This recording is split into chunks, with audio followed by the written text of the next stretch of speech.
What we didn't plan for. A Hood Eloquence presentation. Where the streets meet the literature. Love is not something you plan for. It is something that finds you in the middle of your schemes. And refuses to leave. Part 1. The Architecture of Grief. Chapter 1. What the Roses Didn't Cover. The casket was white. Kendra had insisted on that. Her mother had loved white tablecloths, white curtains, white tulips in a glass vase on the kitchen windowsill every Sunday morning. It seemed only right that Joan Bentley leave the world wrapped in the color that had always meant her peace. The church was full. Kendra sat in the front pew with her spine straight and her jaw set, doing what she had always done in moments of crisis, holding herself so still that the grief had nowhere to move. She was 24 years old and the only child of two people who had not known how to love each other for the better part of a decade, but had known how to love her completely. Now one of them was gone. She felt her father's arm brush hers, and she didn't pull away. Not here. Not in front of the congregation. Not in front of her mother's sisters who had flown in from Atlanta and Charlotte and Memphis, all of them wearing black and dabbing at their eyes with tissues that smelled like the same department store perfume. Kendra kept her hands folded in her lap and watched the pastor speak and did not cry. She would cry later. In the shower. In her car on the way back to the city. In the stairwell of her office building on a Tuesday morning 6 weeks from now when a song came on the overhead speaker that her mother used to hum. But not here. Not in front of him. John Bentley Sr. sat beside his daughter in a charcoal suit and a burgundy tie that Joan had given him 3 Christmases ago. He was handsome in the way that men who've been handsome their whole lives learn to rely on an angular jaw, broad shoulders just beginning to soften at 61, silver threading through hair that had once been the deep black Kendra had inherited. He was weeping openly, his broad chest shaking with it, and every woman in the congregation watched him with sympathy and every man in the congregation knew something the women had not yet figured out. Kendra knew. She had known for 2 years. She had found a receipt in his coat pocket when she was visiting for the holidays, a dinner at a restaurant her parents had never been to together, a bottle of wine that cost more than her mother's weekly grocery budget. And the name on the reservation was not Bentley. She had put the receipt back in the pocket. She had finished her eggnog. She had helped her mother put away the Christmas dishes and listened to her talk about the garden she planned to plant in spring and had not said a word. Because what do you say? Because her mother had been happy that night. Or at least performing happiness with enough skill that the difference didn't matter. The pastor said, Joan was a woman of extraordinary warmth. Kendra thought, yes, she was. And she deserved better than what she got. The repast was at the house. The house Kendra had grown up in, the brick colonial and silver spring with the wraparound porch and the hydrangeas her mother had coaxed back from near death 3 summers running. Kendra moved through it like she was memorizing it, touching the edge of the countertop, pausing at the mantel where her school photo sat in ascending order, breathing in the particular smell of the hallway that had always meant home. Her Aunt Patricia found her in the kitchen refilling a tray of sandwiches nobody was eating. Baby, sit down. Let somebody else do that. I'm fine, Aunt Pat. You've been fine since you walked in. That worries me more than crying would.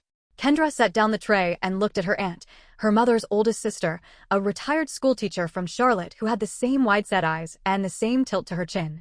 It was disorienting, seeing her mother's face in another body, still alive, still moving through the world. I'll fall apart later, Kendra said. Right now there are people who need things and I'm the only one here capable of providing them. Patricia looked at her for a long moment. Your daddy's been outside on the phone for 45 minutes.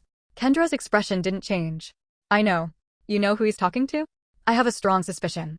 Patricia shook her head slowly, the way women do when they've held a secret too long, and it has begun to feel like a stone in the chest. She's been around for years, Kendra. Your mama knew. I want you to know that. She knew and she chose to handle it her own way, and she never stopped loving your father, which was either the most grace or the most grief a woman can carry, and I still don't know which. Kendra said nothing for a moment. Outside, through the kitchen window, she could see the back of her father's head, the silver hair, the expensive suit, the phone pressed to his ear with his free hand gesturing the way it always did when he was charming someone. Did she tell you that? Kendra asked. She told me she wasn't going to spend whatever time she had left at war, Patricia said. She told me she'd rather have peace in her house than victory. Kendra turned back to the tray of sandwiches. Her hands were steady. Her throat was tight. My mother, she said quietly, was a better person than any of us deserved. He introduced Jean Williams 3 months later. Not introduced, unveiled. That was the more accurate word. They pulled up to the restaurant together in his car, and Kendra watched from the window of the lobby as her father came around to open the door for a woman who unfolded from the passenger seat like something designed specifically to be watched. Jean was tall and brown-skinned with legs that started somewhere near the equator, hair down her back in loose waves, a dress that was technically clothing but only barely committed to the concept. She laughed at something John said and touched his arm, and the easy familiarity of it, the way she knew exactly where to put her hand, how long to let it rest there, told Kendra everything she needed to know about how long this had been going on. They came inside. John hugged his daughter and beamed. "Kenny, I want you to meet someone." Jean Williams had a handshake like a finishing school graduate and eyes that were already calculating. "I've heard so much about you," she said, and Kendra smiled back with every tooth in her head and thought, "I'll bet you have." They sat through dinner. Jean ordered the most expensive things on the menu with the practiced ease of a woman who had spent years eating on other people's money. She was charming in the way that requires effort to maintain, always just slightly on, always angled toward John, always making sure he was looking at her when she laughed. Kendra watched her father watch Jean and felt something cold and sad settle in her stomach. He looked enchanted. He looked 20 years younger. He looked like a man who had convinced himself that this was what happiness felt like. Kendra drank her wine and asked polite questions and excused herself early, and sat in her car in the parking garage for 10 minutes with her forehead against the steering wheel before she drove home. Her mother had been in the ground for 93 days. Chapter 2: The Business of Proving Points. Kendra Bentley had built Bentley Creative from a freelance design operation run out of her apartment dining table to a mid-sized advertising firm with 14 employees, a corner office on the 7th floor of a building in downtown DC, and a client list that was starting to attract the kind of attention that required a larger conference room. She was 25 years old, and she worked like someone who understood that talent alone was not enough. You had to outwork the room, outthink the room, outprepare the room, and do it all again the next day. Her mother had been her first investor.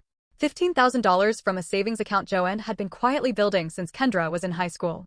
"You're going to need to bet on yourself before anyone else will," her mother had said. "I'm just getting there first." Kendra thought about that often now. She thought about it on the mornings she arrived at the office before anyone else and sat in the quiet with her coffee and let herself feel the full weight of what she was building. She thought about it when the wins came in and she wanted to call someone to celebrate and reached for her phone and had to remember. She thought about it the morning her assistant Marcus knocked on her office door and said, "There's a man here about the dean's security account. He doesn't have an appointment, but he says he doesn't need one." Kendra looked up from her laptop. "Excuse me," he said, and I'm quoting, "that he's learned the people worth meeting don't always announce themselves in advance." She leaned back in her chair.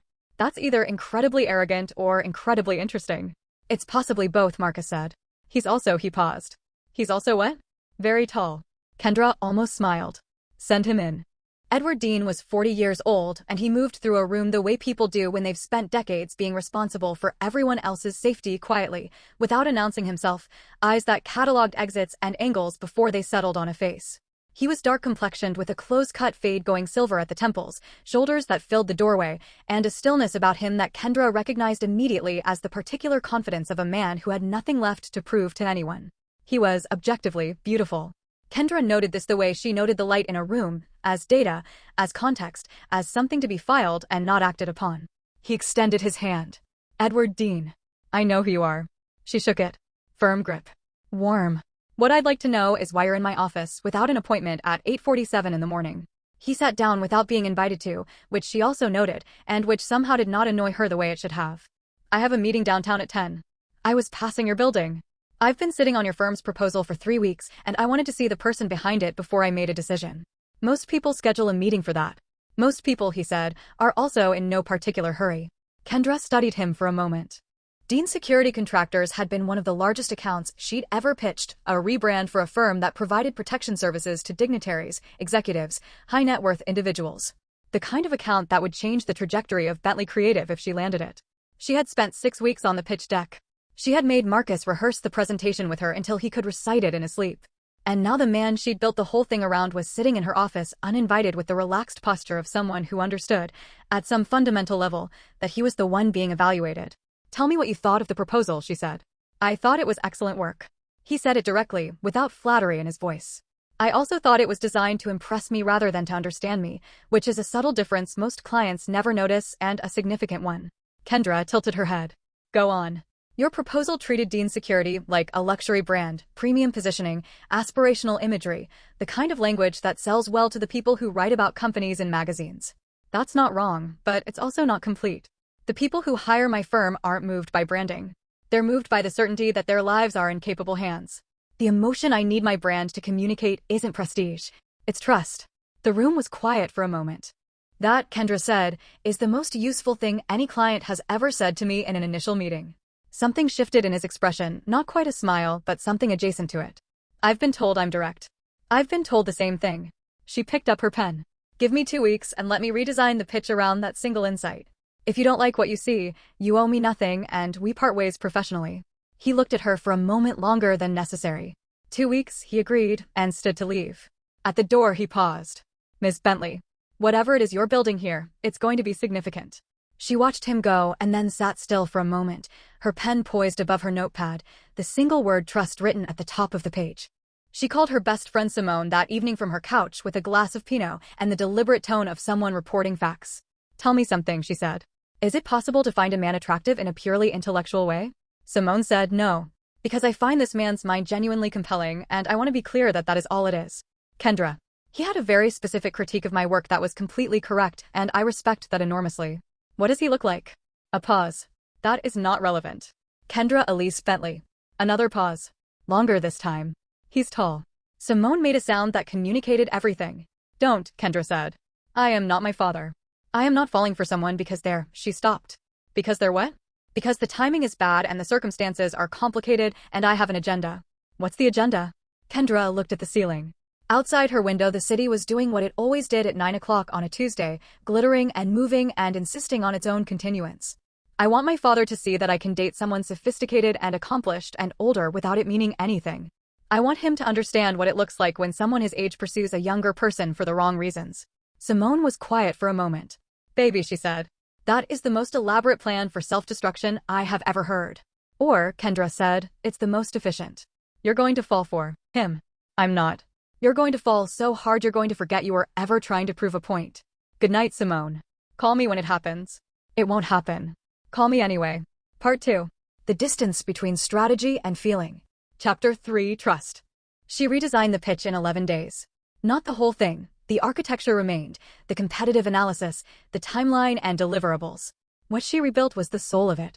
She stripped away the aspiration language and replaced it with something quieter and more certain. She found photographs that spoke to protection as intimacy rather than power, a hand on a shoulder in a crowd, a man standing between a doorway and the person behind him, a woman walking through an airport with the subtle, invisible knowledge that someone was watching her back. She wrote copy that was not about what Dean Security offered, but about what the client would feel. Safe. Seen. Held. Edward arrived at the presentation alone. He sat at the conference table and watched and listened and did not take notes, which Kendra had expected. Men who spent their lives reading rooms had long since internalized how to retain information without writing it down. When she finished, he was quiet for what felt like a full minute. That's the company, he said finally. That's exactly what we are. I thought so, she said. He looked at her. How? She considered the question. Because you walked into my office at 8:47 in the morning to look me in the eye before you trusted me with your brand. That's not a business calculation. That's personal.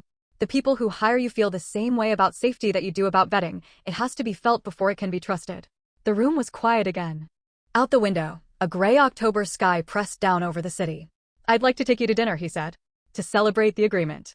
I usually keep client relationships strictly professional. I know. I'd like to suggest an exception. She studied him. The stillness. The directness.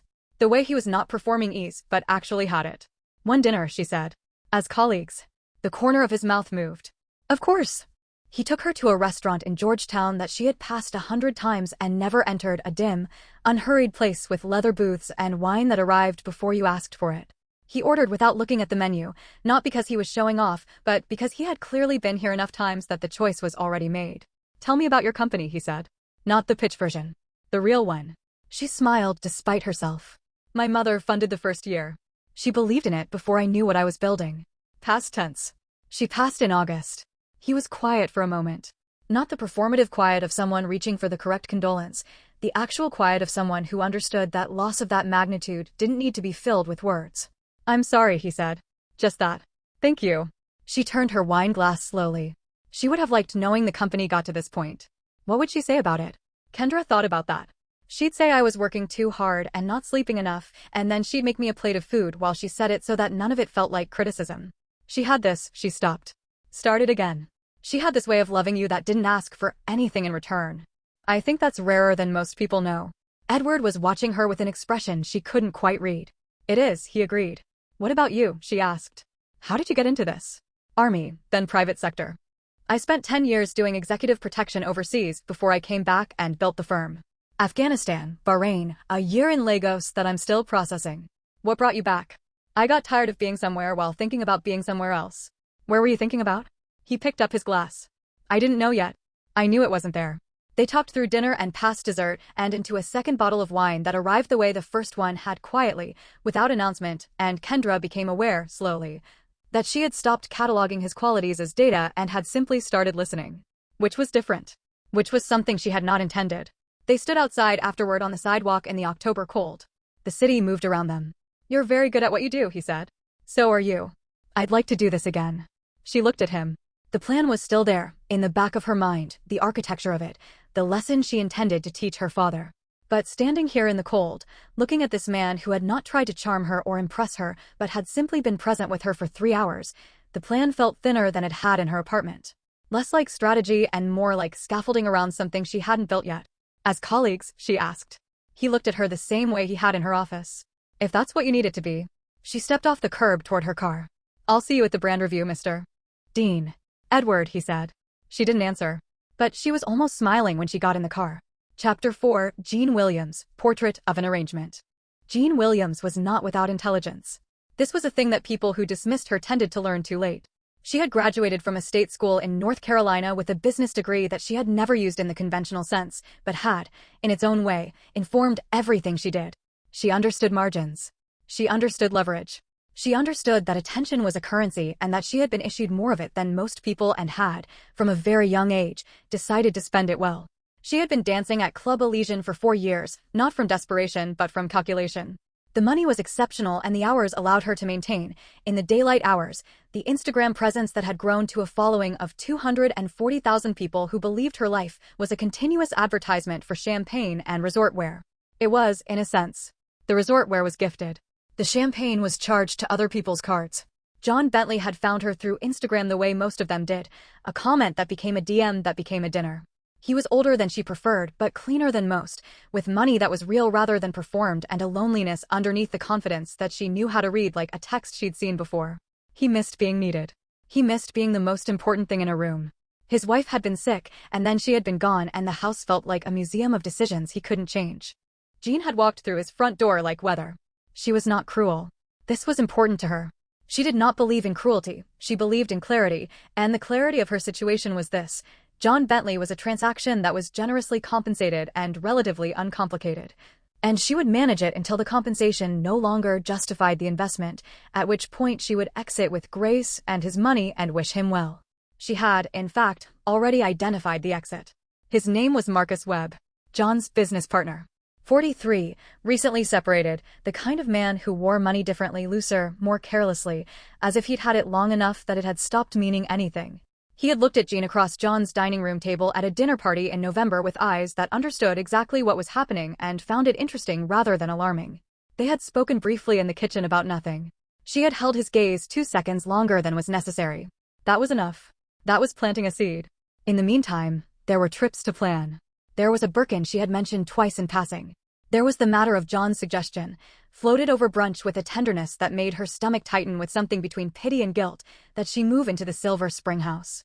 Jean Williams put on her sunglasses and looked out the window of his car and smiled and said, "That's so sweet, baby," and thought about the square footage of Marcus Webb's condo. The first time Kendra came to Sunday dinner with Jean in the house, it was a study in restraint. Jean had cooked, or rather, had supervised the arrival of catered food arranged in Jean's own dishes to create the impression of having cooked. The table was set with her mother's china.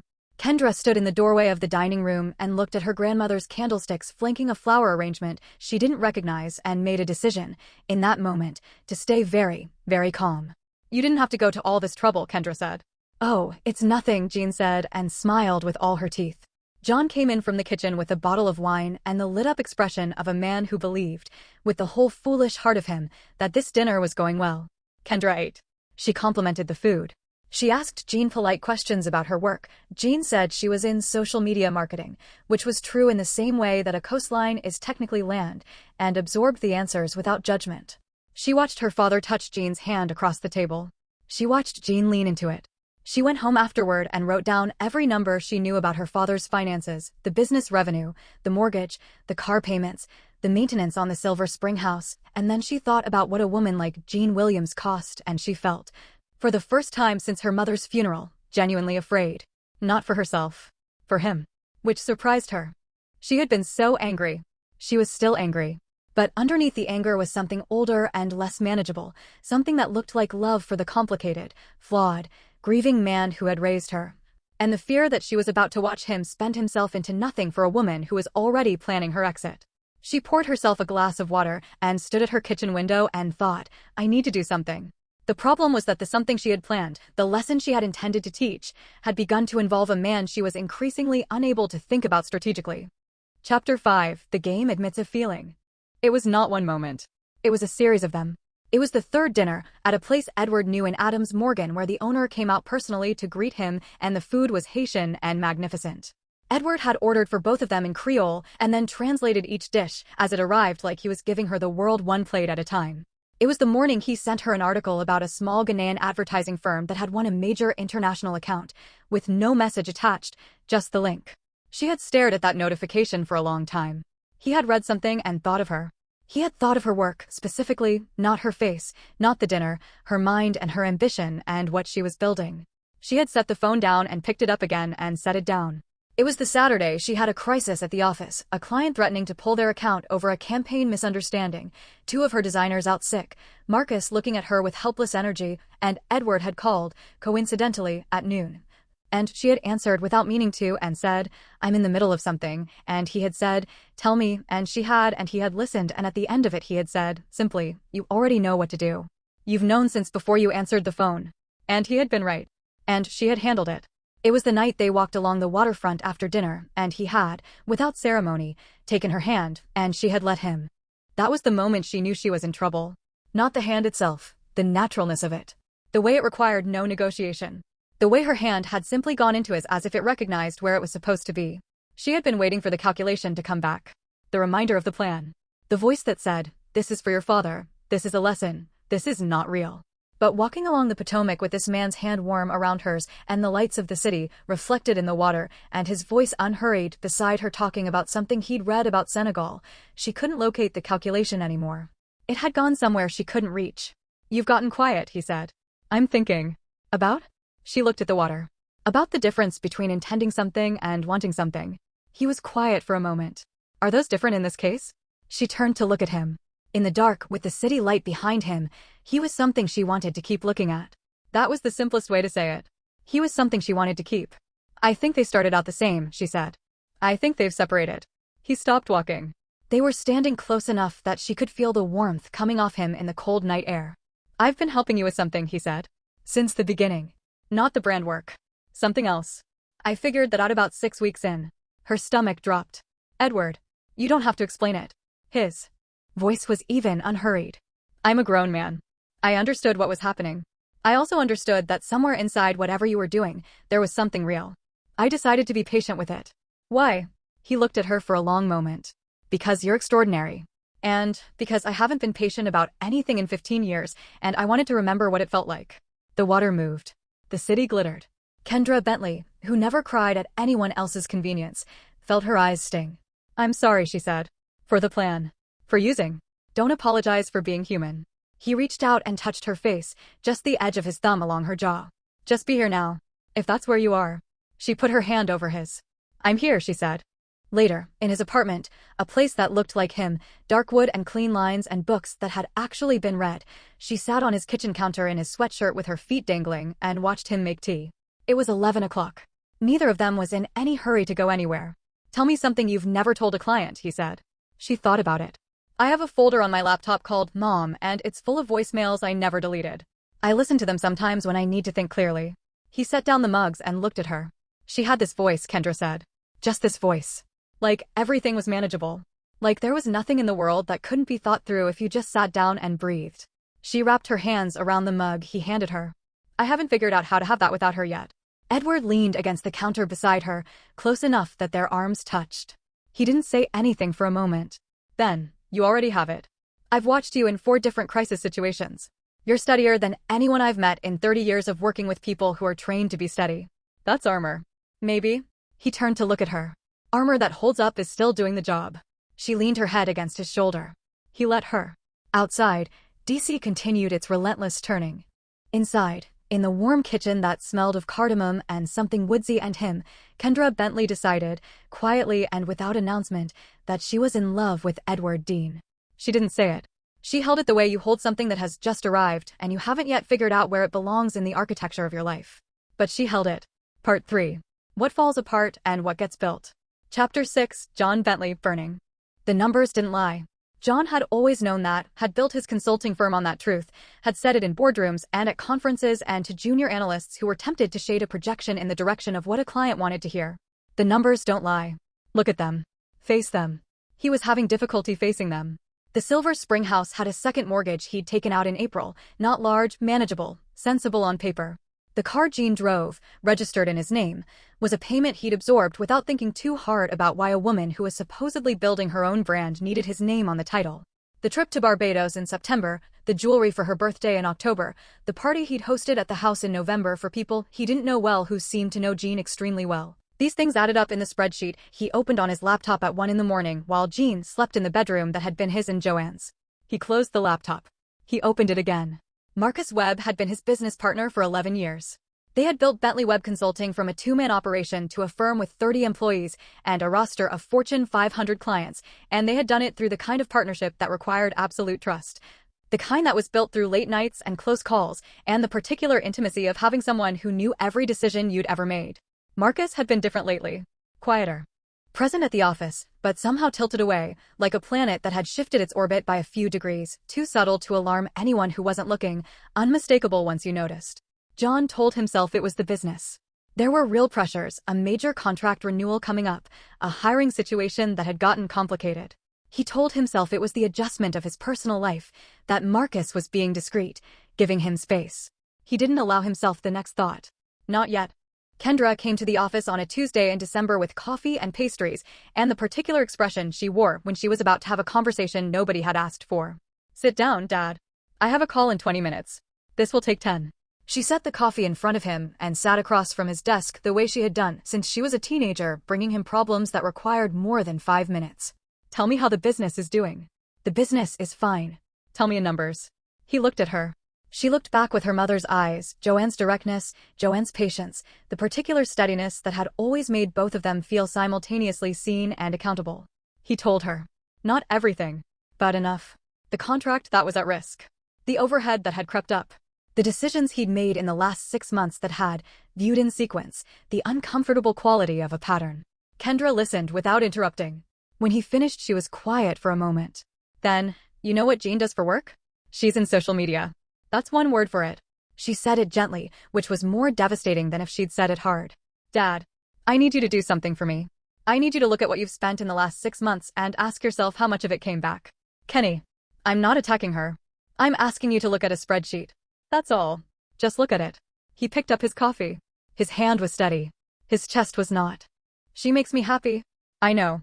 And the terrible thing was that Kendra said it without sarcasm, said it with the weight of someone who understood that happiness and wisdom were not always the same thing, and that calling one by the other's name was the most human mistake in the world. "I just want you to be solvent when it ends." He said, "It's not going to end." She said nothing. She finished her coffee and kissed his cheek and left. He sat at his desk for a long time afterward, staring at his closed laptop. Chapter 7. A Night That Changes the Geometry.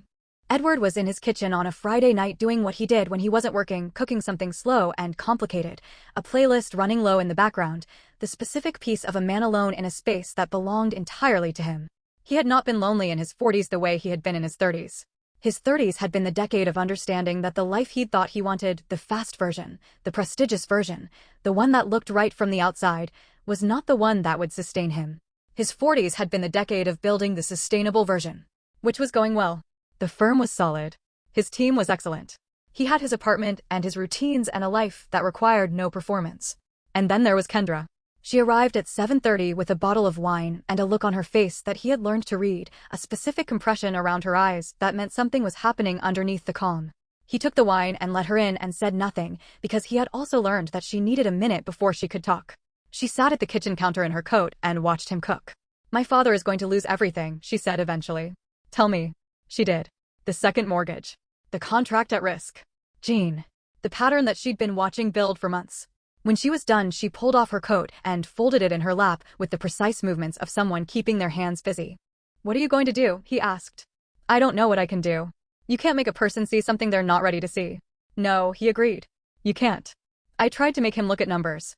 He looked at me the way people look at a doctor delivering news they've decided not to believe. Edward turned down the heat on the stove and came around the counter.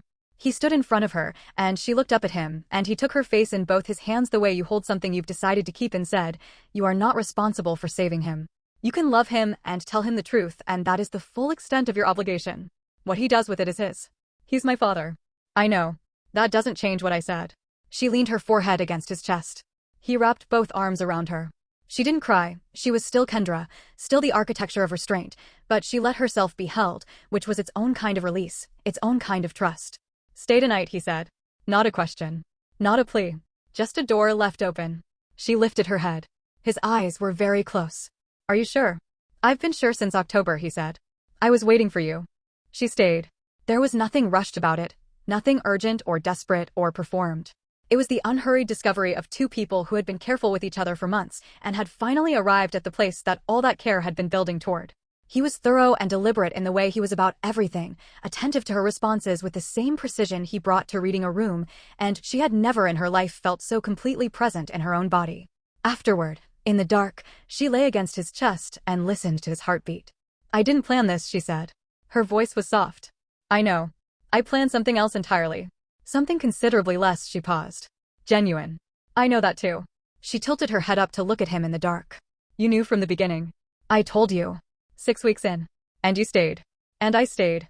She was quiet for a moment. "Why?" He turned his head to look at her. The city light came through the curtains in thin lines. "Because I'm 40 years old and I have spent 20 years being very disciplined about not wanting things I can't control. And then I walked into your office and you were sitting there with a pen in your hand and a look on your face like you were about to take the world apart and reassemble it more efficiently, and I thought." He stopped. "What?" "I thought, there she is." The room was very quiet. "Edward." "I know. I love you." He held her tighter. "I know that too. I should have said it weeks ago." "You said it when you were ready. That's when it counts." Outside, Washington turned over into Saturday. Inside the apartment, nothing moved. Nothing needed to. Chapter 8, The Blueprint for a Life. December folded into January. Kendra introduced Edward to Simone over brunch, and Simone spent 45 minutes being professionally charming before pulling Kendra into the restaurant bathroom and saying, "You didn't tell me he was like this." "Like what?" "Like a person. An actual person who looks at you like you are." Simone pressed her hands together. "Like you are the most interesting problem he has ever decided to solve." "That is the most accurate thing anyone has ever said about us," Kendra said. "I called it." "You absolutely called it." Simone pointed at her in the bathroom mirror. "I want credit at the wedding." "Simone. A toast. Minimum. I want a toast." She told her father about Edward in January, not as a statement, not as a lesson, just as a fact.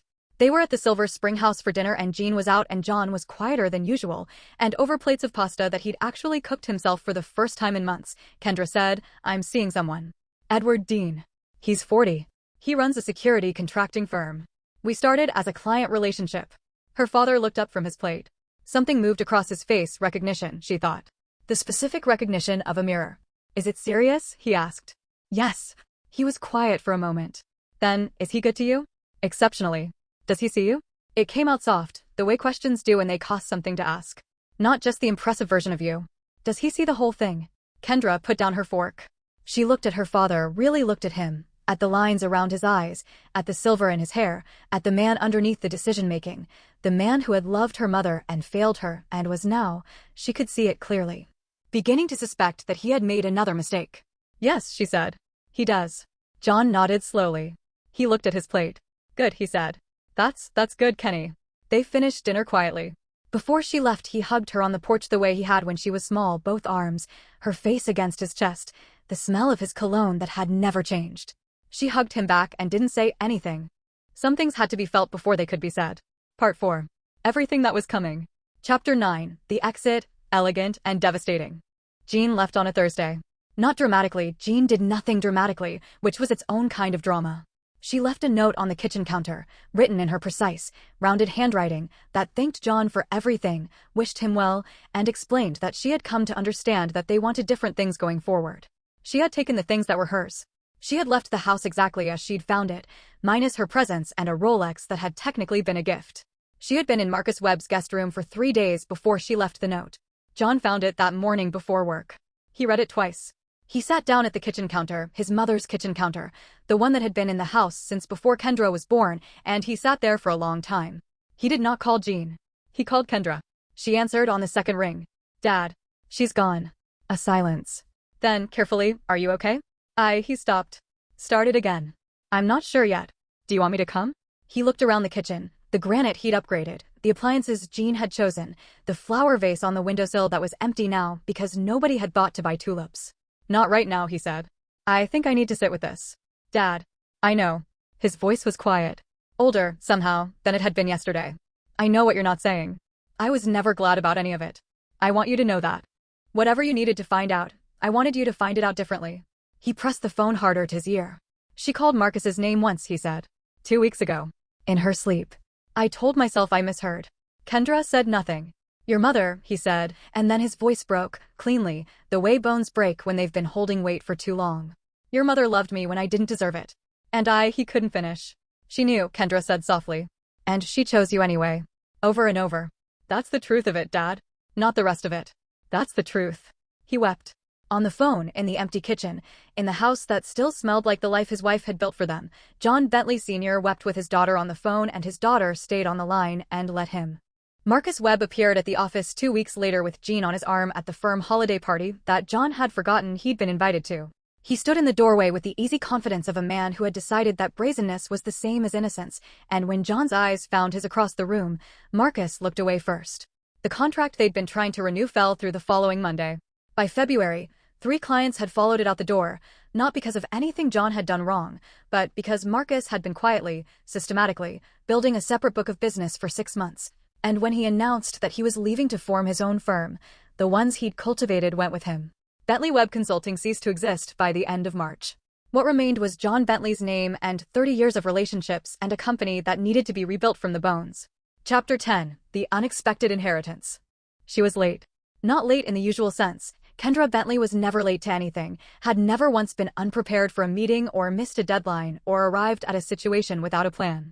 She was late in the biological sense, the impossible sense, the sense that required her to sit on the bathroom floor of her apartment on a Saturday morning in February holding a small plastic device and breathing through a stillness that felt like the room was rearranging itself around her. She had not planned this. She sat with that for a while. With the unplanned nature of it. With the fact that she, who had built her entire professional life on the principle of deliberate architecture, was sitting on cold tile looking at an outcome that no blueprint had included. Then she got up. She washed her face. She made coffee. She sat at her kitchen table and thought about Edward Dean, about his hands and his steadiness, and the way he had said "there she is" before he'd had any reason to stay. She thought about the last 4 months. She thought about the apartment and the kitchen counter and the Saturday mornings she'd started spending there with her laptop and his tea and no particular agenda. She called him. He answered immediately. "You're up early. I need to tell you something." Something shifted in his voice, the subtle recalibration she'd learned to hear, the quality of attention that meant all of him was present. "Tell me," she told him. The silence lasted about 4 seconds. Then, "Are you okay?" "I'm processing. I'll be there in 20 minutes. "Edward, you don't have to." "I'll be there in 20 minutes, he said again, and the steadiness of it, the absolute unambiguous certainty of it, was the thing that finally made her cry. He arrived in 19 minutes with a paper bag from the breakfast place on her corner and the particular composure of a man who had, somewhere in the drive over, already made every internal decision that needed making. He sat across from her at the kitchen table. He took her hands in both of his. "Tell me what you're feeling," he said. "I'm scared. I wasn't ready for this. I didn't plan for this. I know. I don't know how this fits into Kendra." His voice was gentle and certain. "Look at me." She looked at him. "I am 40 years old," he said. "I have spent 20 years being careful about everything. I have built a life of deliberate choices and managed risk, and I have never, not once, looked at a situation this unplanned and thought, yes, this is exactly what was supposed to happen." Her eyes were bright. "Edward, I am not afraid of this. I want this. I want you. I want whatever version of the future has you in it," and he paused. "And whoever else shows up." She laughed, a startled, watery sound that was also genuine joy. "You're incredibly calm for someone who just found out he's." "I've been a security contractor for 20 years. I have been shot at in 3 countries. A baby is not the most alarming thing that has ever required my attention. She laughed again. He pulled her into his arms across the table, and she let herself be held, her face against his neck, his heartbeat steady under her cheek. I love you, she said into his collar. I know. He pressed his lips to the top of her head. I love you. And we're going to figure this out. Together. Together, she said. She hadn't planned for this. But here, in the kitchen, with the February light coming in through the window and his arms solid around her, she thought that her mother might have had a word for what this was. Might have called it grace. Might have called it the thing that finds you in the middle of your schemes and refuses to leave. Chapter 11, John Bentley, starting over. He started with a list. It was a thing Joanne had always told him to do when he was overwhelmed, not an action plan, not a strategy document, just a list of what was true right now, what he actually had, what he could build from. She had done it with him after a bad year early in the business, sitting at the kitchen table with 2 glasses of sweet tea and a yellow legal pad. She had written, what we have, what we owe, what we know. And then she had worked through each column with him in her precise schoolteacher handwriting until the fear had somewhere to live outside his chest. He sat at the same table in February and did it alone. What he had, the house, paid down to 70%. 30 years of relationships in this city. A reputation that had survived the Marcus situation because the people who mattered knew who had built the original firm and who had walked away from it. His health. His daughter. What he owed, the second mortgage. 6 months of decisions that had been made for the wrong reasons. What he knew, how to build something. How to sit across from a difficult client and find the right language. How to bring people together around a shared problem. He put down the pen. He was 61 years old, and he was going to have to rebuild his business. He was 61 years old, and his wife was gone, and his partner had betrayed him, and the woman he'd spent 9 months trying to convince himself was the future had left without ceremony. He was 61 years old, and he was sitting in the kitchen where his daughter had learned to walk, and where his wife had made Sunday breakfast for 30 years, and where he had made every important decision of his adult life. He was 61 years old, and he was not finished. He called his oldest client. A man he'd known since 1997, a construction executive who'd grown his company with Bentley Webb's help and who answered on the first ring at 8 in the morning because some people always answered for the people who had actually shown up for them. John. Raymond. I'm rebuilding. I want to tell you myself before you hear it any other way. I'm starting a new firm. Solo to start. I know what I'm doing. I know what I know. And I'd like to come and talk to you about your Q3 needs when you're ready. Raymond said, I was wondering when you'd call. I've been waiting. John closed his eyes. He breathed. I'll see you Thursday. Kendra called him that same afternoon. Dad, I have something to tell you. Her voice had a quality in it he couldn't name, careful but warm, nervous but anchored. Tell me. I'm pregnant. The kitchen was very quiet. John Bentley sat with the phone and felt something come loose in his chest, something that had been held tight since August, since the white casket, since the long winter of consequences. He felt it release, slowly, into something that was not quite grief and not quite joy but lived in the territory between them, in the place where time does the work you couldn't do yourself. Joanne, he said, very quietly. Not to Kendra. Just to the room. Just to the light. Dad. I'm here. His voice was rough. I'm here. Are you, is Edward. He's here. He's been here. He let out a breath. Tell me about him. Tell me who he is. And Kendra told him the real version, the whole version, from the moment Edward had walked into her office uninvited at 8:47 in the morning with a critique that was completely correct. She told him about the waterfront and the hand and the kitchen at 11 o'clock with the tea. She told him about the article he'd sent without a message, just the link. John listened to all of it. When she finished, he said, Can I meet him? Yes, she said. Soon. Soon, he agreed. Then, your mother would have been, he stopped. Tried again. She would have been so proud of you. She was always proud of you. But this, the business and the life you're building, and now this, she would have called me about it. She would have cried on the phone and then made me feel like I was crying too. Kendra laughed softly. She would have already picked out names. She would have had a list.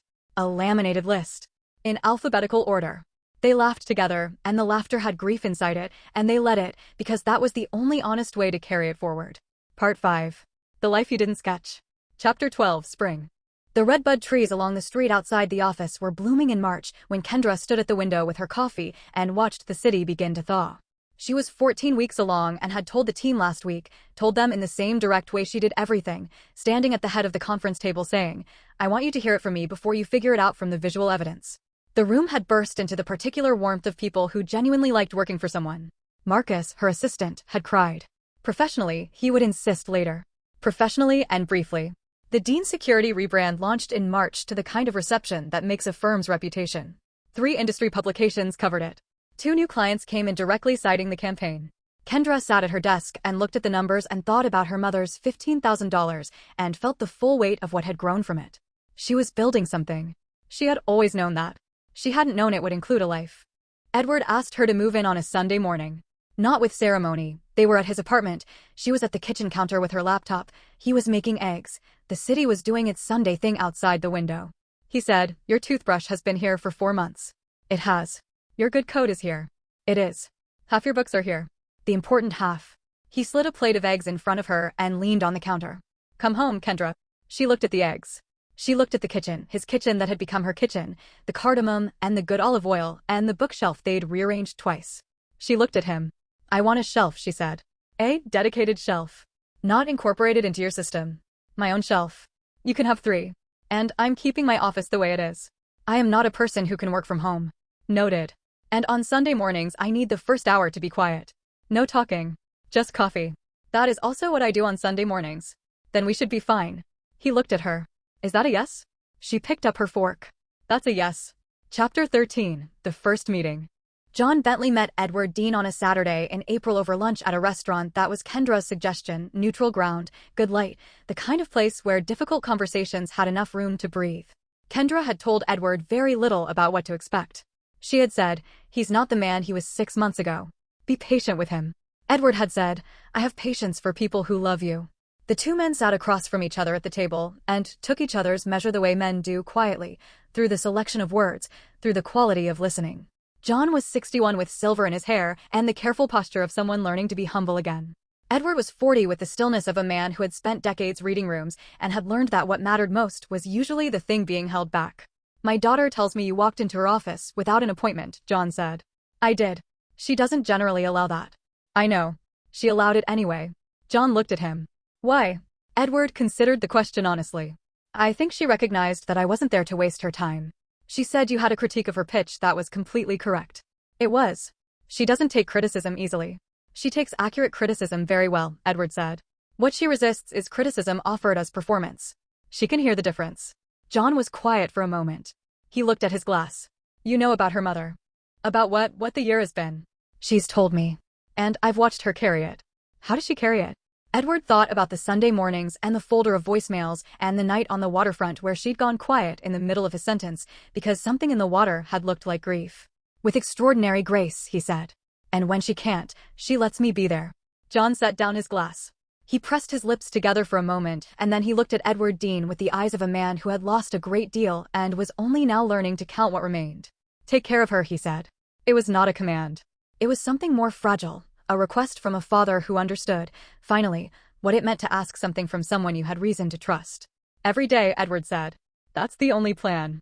Kendra, who had excused herself to the restroom 3 minutes ago and had been standing just outside the dining room for 2 of them, finally walked back to the table. Both men looked up at her. "Well," she said. Her father looked at Edward. Edward looked at her father. Something passed between them, the particular understanding of 2 people who love the same woman in entirely different ways and have just established, without needing to say it, that this is something they have in common. "Sit down, Kenny," her father said. "Let's have lunch." Chapter 14. What arrives without announcement. The baby arrived on a Tuesday in August. This was noted by everyone as somehow perfectly appropriate. Joe and Bentley had passed on a Monday in August, and so the arrival of new life the very next day of the week a year later had the quality of something arranged, though nobody said that out loud. Because some things are meant to be felt and not explained. She was 6 pounds, 14 ounces. She had Edward's brow and Kendra's mouth and a full head of dark hair that suggested she had arrived with opinions about her appearance. She screamed when she entered the world and then, when she was placed on her mother's chest, went completely still and looked up at Kendra with eyes that were dark and enormous and absolutely certain. Kendra looked back at her. "Hi," she said, very quietly. "I've been waiting for you." Edward sat beside the bed and held both of them for a long time without speaking. He was a man who had catalogued exits in foreign cities, who had put his body between danger and the people in his care, who had spent 20 years being responsible for the safety of strangers. He had never, in all of that, been responsible for something like this, something this small and complete and entirely his. He pressed his lips to Kendra's temple. "You did it," he said. "We did it," she corrected, and she was tired and radiant and entirely herself. John Bentley held his granddaughter for the first time 40 minutes later. His hands shook slightly when the nurse placed her in them, not from weakness, but from the kind of feeling that overrides the body's ability to hold still. He sat in the chair by the window with this small warm weight in his arms and the August light coming through the glass, and he looked at his daughter, watching him, and he thought about everything. He thought about Joanne, who had done this 31 years ago in this same kind of room, who had looked at him across a baby the same way Kendra was looking at him now, with love that had demands in it, with trust that required something. He thought about the year.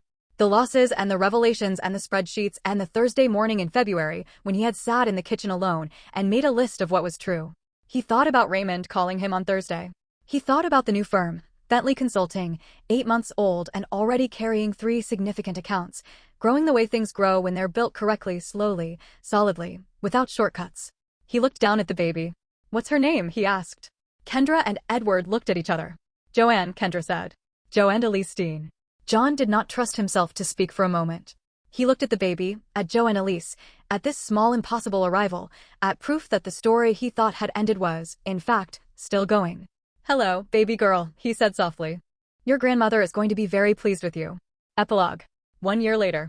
On a Tuesday morning in August, Kendra Dean, she had kept both names professionally, Bentley for the firm, Dean for everything else, arrived at the office before anyone else and stood at the window with her coffee. The city was doing what it always did. Glittering. Moving. Insisting on its own continuance. Bentley Creative had grown to 22 employees and a second office in New York. The Dean Security rebrand had won 2 industry awards. There was a piece coming out in a trade magazine next month. Marcus had been promoted. The new conference room was finally finished. On her desk, next to the laptop, was a photograph taken at the hospital last August, Edward in the chair with Joanne on his chest, both of them asleep, the baby's fist curled against his collar. She had not planned for that photograph.